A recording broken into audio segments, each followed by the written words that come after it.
Welcome to Essential Ingredients, powered by Next Gen Purpose.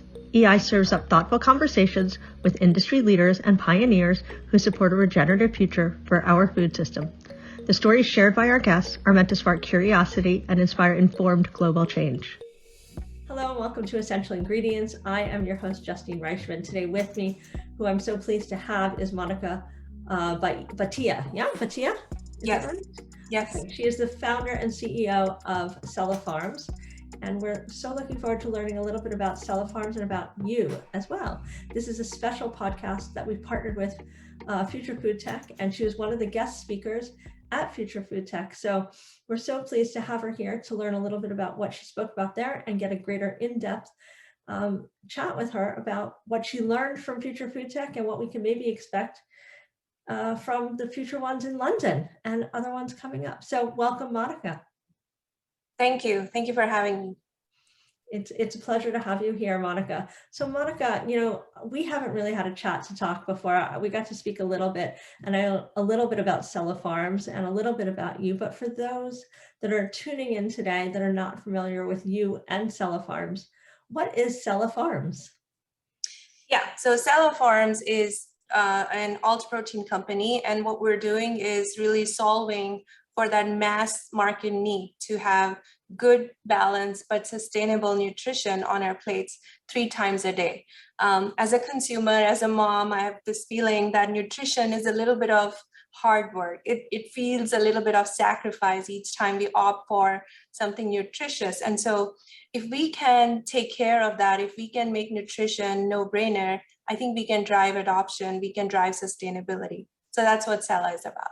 Wow. Okay. That's, very ambitious, and I think quite a good mission in this environment, both for people's health and wellness, but also for the planet. So you just came back from the conference a couple of weeks ago. Where do you see yourself within the whole, that whole scheme within, I don't like the word scheme, but you know what I'm saying, right? Within the whole arena of plant-based foods and alternative proteins. Yeah, so there's a whole community around this theme of all proteins right now, and I think that's heartening. There are plant-based proteins, there are microbial proteins, there are proteins that are trying to mimic meat. So we very much think of ourselves as a big part of that community, albeit maybe on the early stage of the concept side. And I think that maybe in some ways we are fun to have because we're also, challenging this idea that proteins may or may not have to come in a form that mimic meat. Maybe proteins can come in a different form, and that could also become a parallel widespread approach to creating more sustainability and adoption. So what we're doing is trying to put proteins in staple foods. We believe all of us, whether we're vegetarian or meat eaters, we all eat staple foods. And if we can make staples healthy, I think that there's a place on the plate for that. Wow, that sounds good. I mean, I like the idea of it. Can you give me an example? What would that look like on my plate? Absolutely. So, for example, if you opted to have an avocado sandwich for your lunch or for your breakfast, if you use Cella bread in that instance, then your Cella bread could deliver 20 grams of complete protein just from eating the bread. And so the idea here is that you don't even need meat on your plate, so to speak. You can deliver, the complete protein and the right amount of protein per meal just from staples. Wow, that sounds great. I mean, I think that you're solving a problem there. You're delivering something healthy. And so one of the things that I hear when we're eating alternative proteins and plant-based foods is what goes into these products. How transparent are these companies being? Are we seeing a lot of fillers? Can you talk to me a little bit about that and what's going into your products?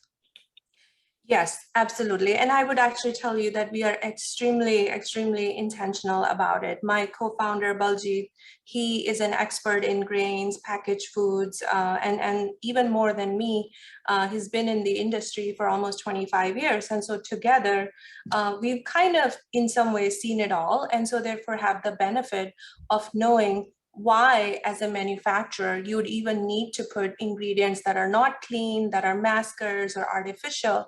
And so what we are trying to do is is in that example of bread that I gave you. Our bread is actually every single ingredient that you'd bake your bread in your own kitchen, plus our protein. So it's as clean and as simple as that. And we're showing that this can be done.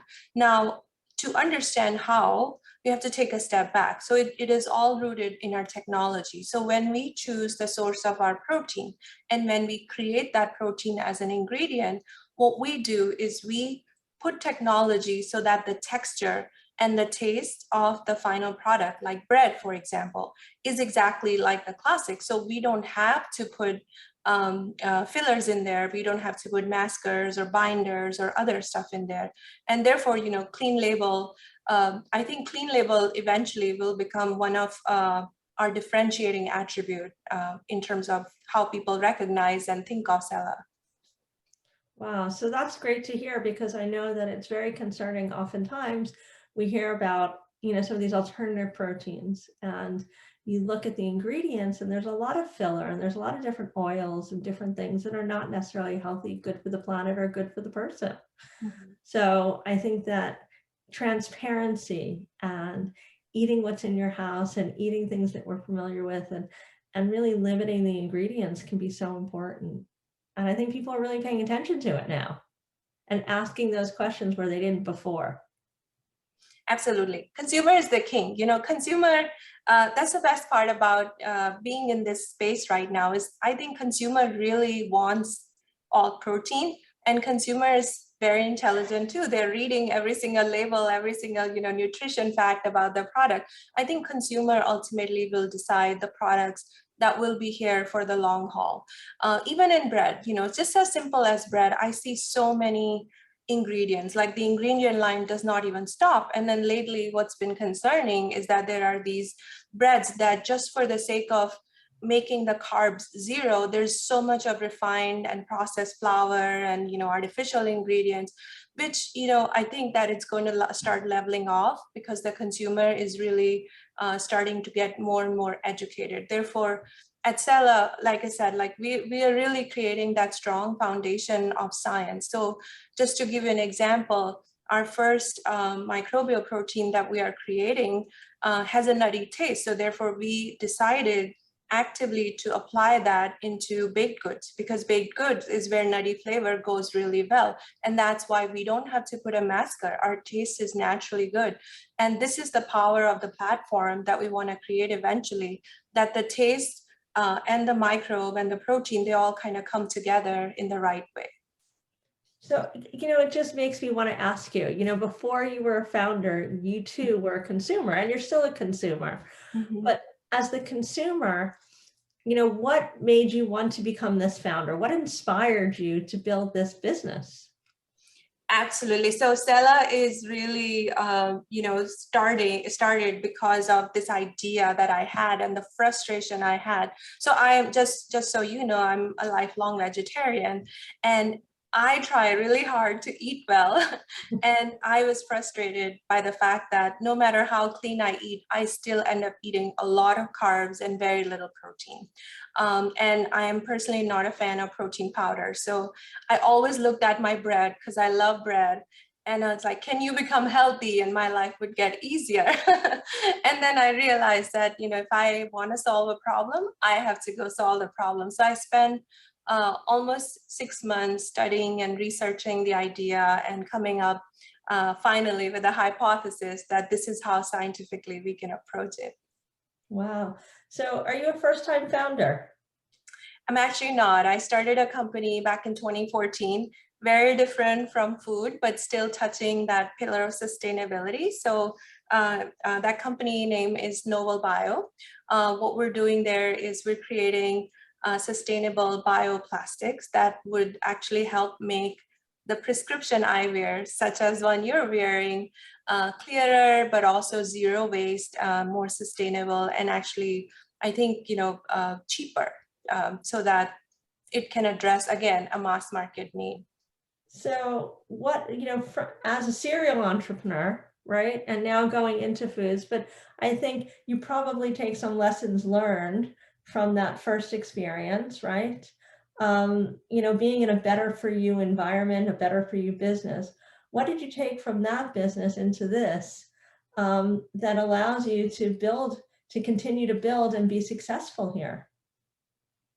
Yeah, you know, obviously a lot. Everything in life teaches you a lot. But I think as a previous founder, I really took with me first and foremost that deep conviction, that confidence and passion that, hey, you know, I am very intentional about creating a product that works for all of us in terms of nutrition and sustainability, and that's what I'm going to do. And I think pitching the company that way really help people see that I'm here for a purpose. So I would say that's the number one thing. Number two is the imagination, right? Like the helping people imagine what something can be. And then what happens is, even if not everybody latches on to the mission, a lot of people do. And that's how we start building teams. That's how I got my co-founder, by really sharing my vision with him, my imagination with him. And now he's like, you know, equally a co-creator of imagining what Cella can be. And last but not the least, I would say, honestly, I think bringing my reputation. I've worked in the industry for 15 years, and having that vast network, but also with a reputation, allowed me to like email anyone or cold call anyone I haven't spoken to in years and ask them for help. And they were willing to help me because they really believed in me. So I would say that. That's amazing, because I think reputation is a lot, and I think connection is a lot. And I think being able to find that co-founder is hard, because it's much more fun to do with somebody else, right? Yeah. It's more fun when you can brainstorm. And it's more fun when you have somebody else to kick ideas off of, or somebody else that can share the burden and can help when you're frustrated with somebody, with something. So where did you meet your co-founder? How did you find your co-founder? How did you know he was your co-founder? It's quite a story.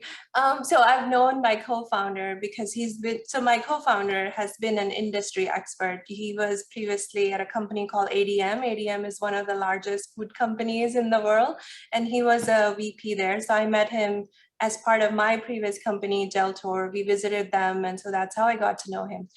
So that's been like 4 years. We are friends. We often used to call and share ideas about industry.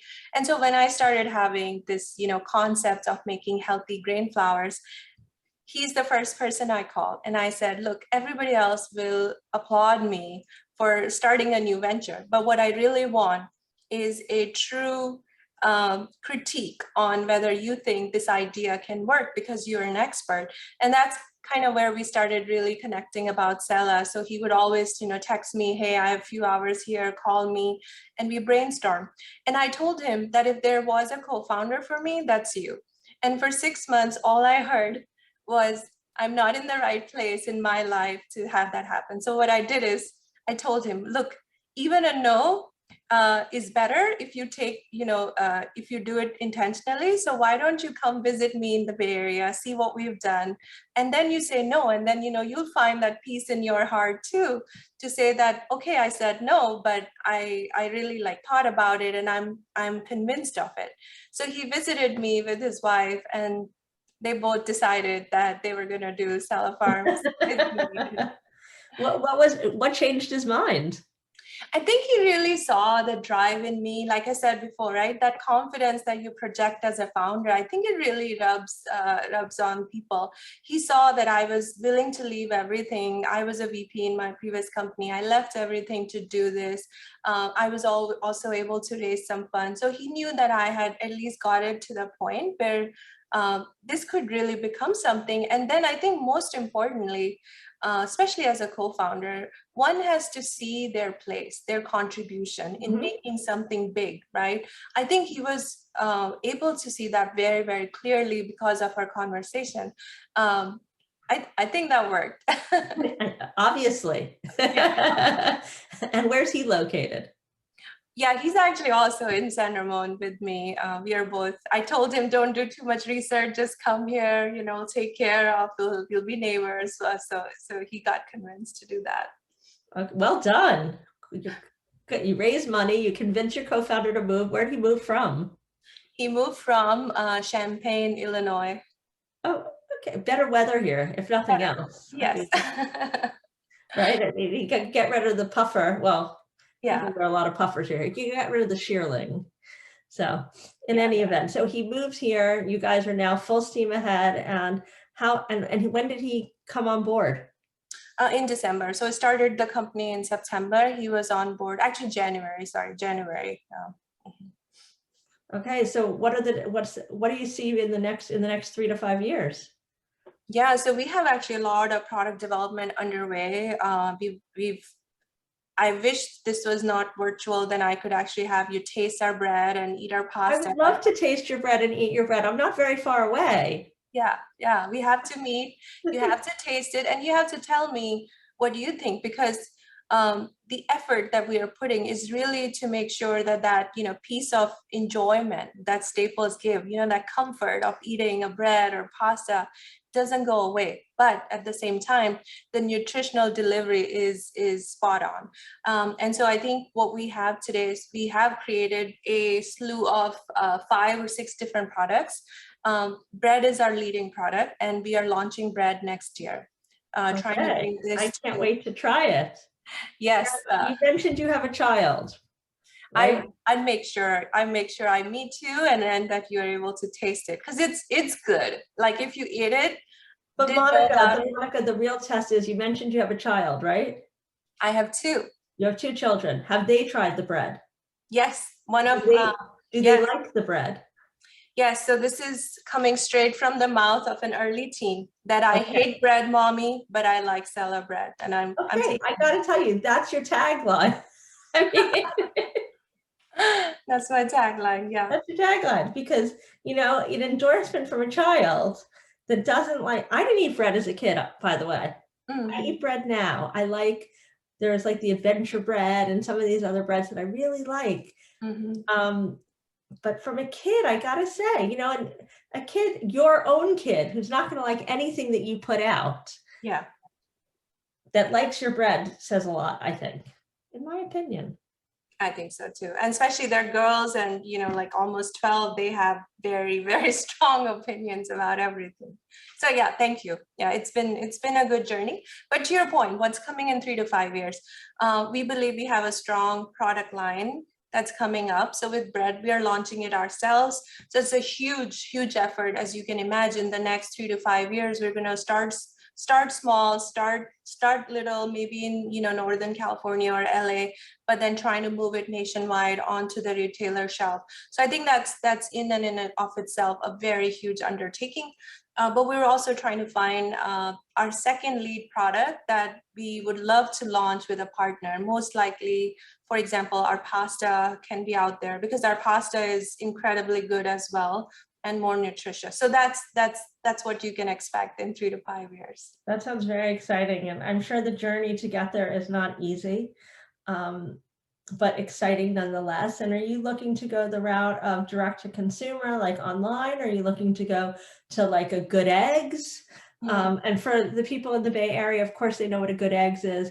For those in the East Coast in New York, it's like going direct to Fresh Direct or something, where you order home delivery. I'm trying to think of examples. So those listening to us that are not necessarily in the Bay Area have a little example, online versus, so how are you looking at doing this? Yeah, so we're very methodical about the approach to come to consumer. We know that 90% consumers still buy their bread in grocery store. Right. So that's the ultimate destination, but we are actually going to start D2C online, Amazon, or through our own website. And then trying to get into small retailers, for example, Berkeley Bowl or Erewhon Right. in LA, just to start spreading the word out. I think ultimately it's got to be in the grocery shelf, but having a partnership with GoodX would be amazing, or Instacart, for example, so they can also help support the mission. Right, and then of course there's oh my God, what is it called? Pod. Oh, I'm having a senior moment. I'm showing my age now. They're a small distributor and they get into all the little markets. I can picture her, Larissa, Pod Foods. Mhm. Are you familiar with Pod Foods? I'm not. Sorry. Okay, so look up Pod Foods to Mhm. just check it out, see what you think. But they work with smaller companies to try to get into retailers. So when it's appropriate, it might be a good resource. So Larissa Russell, who's the CEO and co-founder of Pod Foods, she does a lot of really great things. They just recently launched Pod Foods Capital Mhm. to help small companies get funded. I think that's what they do. So they're helping growing companies. But what they did before that I know about is that they work with these small companies and help them get into Erewhon and all the different places, so that it's a little bit of an easier thing. So basically, check them out, see what you think. She's really friendly, she's really nice. She and her partner, they're in the Bay Area and in Chicago, I think, or not the Bay Area, Los Angeles and Chicago. Perfect. Yeah. That's actually a huge need that they're solving, because It's a especially huge coming need. from science, it's like, what do I do next? Everything is a learning. Yeah, exactly. So if you look up Pod Foods, you'll find them, and I'm happy to make an intro if you want. It's a business-to-business marketplace platform connecting brands and retailers, basically. We'll definitely check it out.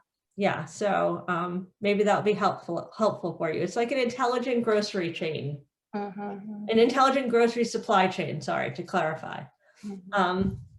So I think that might, when you get down the road, I think it's what they did was solve a really good problem for somebody that is starting off, that has a smaller footprint, and wants to, is not in all these places, doesn't have all those relationships, and wants to be in those places.